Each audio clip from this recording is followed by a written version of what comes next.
Thanks.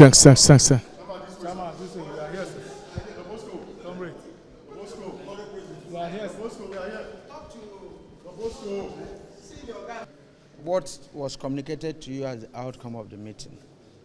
You know, as far as Labour is concerned, we didn't have a consensus in this meeting. Is that okay? Are you still going to stand on the fact that they should actually go back to status quo?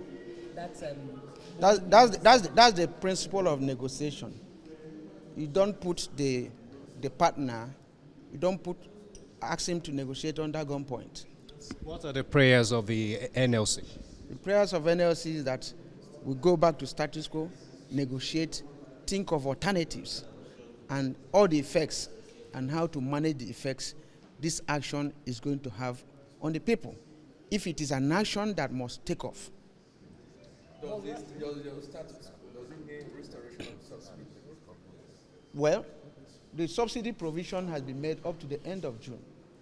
And before then, conscious people, labor, management, government should be able to think of what will happen at the end of June. You don't start it before the time. The original deadline. So why did they make provision up to end of June? No, the original Who's deadline lying? was February 17th. So why is it up to now? That was at the discretion of the last administration. Fine. The last administration made it up to end of June. Why can't we respect the sanctity of even that law that provided for that expenditure up to the end of June? Okay, but is the NLC considerate with the federal government when they say that there's no fund, they can't fund all of this, they can't raise money to fund the subsidy? What is the purpose of governance?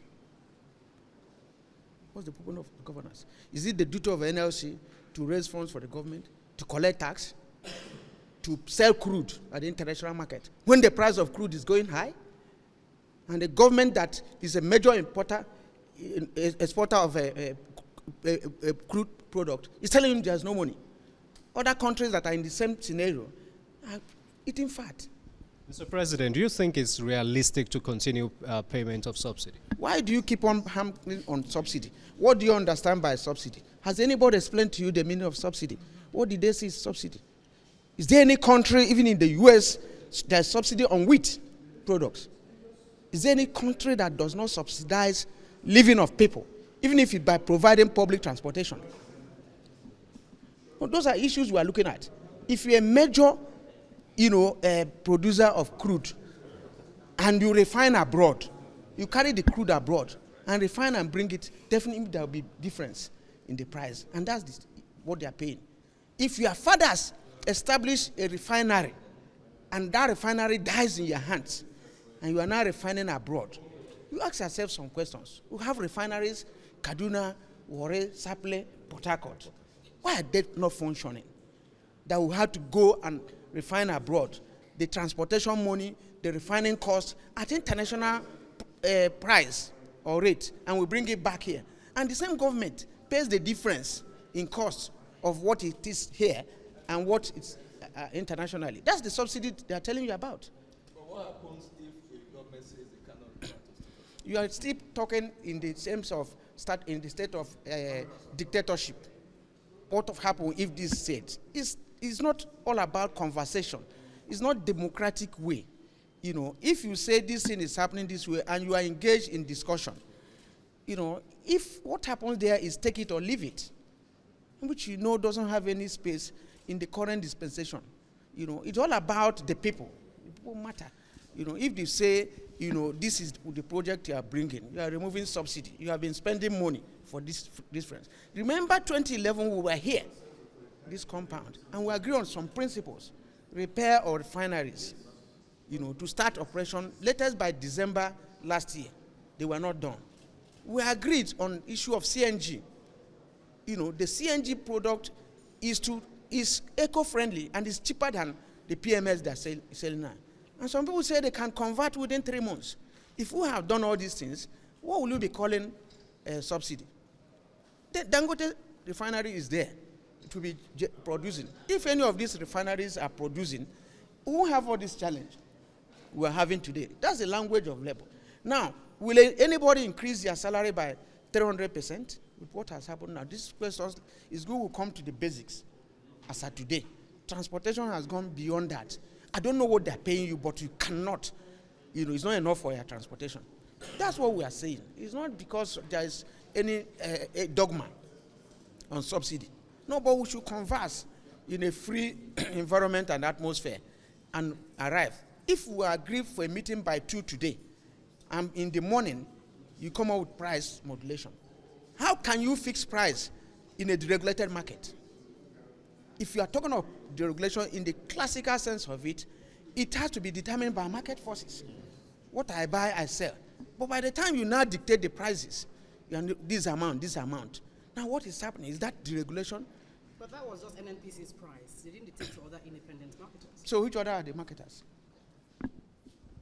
We haven't seen other prices Which yet. are the marketers? Which are the sole importers of this product? Who are the other marketers?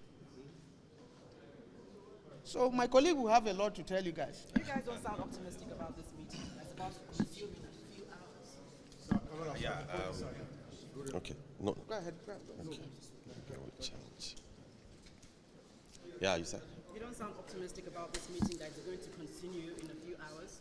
Yes, if you listen to the president during the inauguration at Eagle Square, he said that one of the hallmark of this administration is going to be dialogue, is going to be consultation, and that that this will be the hallmark, that they are not going to lord it over us, trying to paraphrase what he said, and not to be a dictator. So if you read it, it is clearly written there. And what has happened in terms of, as at today, has not shown what was written in his address. So all we've said before now was that, just as alluded to by my colleague as well, was that we ought to have sat down and have this conversation. At times it's difficult, before anything could have happened. We have been open to conversations. We started it in 2021, and somewhat part of 2022. But at the end of the day, they told us that they were not removing subsidy. So there was no conversation whatsoever. So for over a year, there wasn't formal engagements and formal meetings.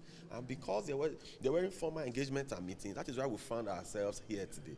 If we had met before now, we could have proposed a lot of things. Just as the CNG has said, we have experts in our midst who could have profiled some solutions on even the CNG, how it could be done faster, what are the things that could be done. Because our own is, how do we protect the Nigerian workforce? So it is not about grandstanding, it is not, but it's just about how do we protect the workforce. So for us, clearly, we have stated in the meeting today that let status quo ante remain, why we go back, have conversations with our principals, because the workers are clearly our principals. So we'll go back and have conversations with them. Then after the conversation, then we'll reconvene again and have some further discussion. But we hope that day as well, we will reverse back to status quo ante. Well, you were speaking with the federal government on the 800 million palliative.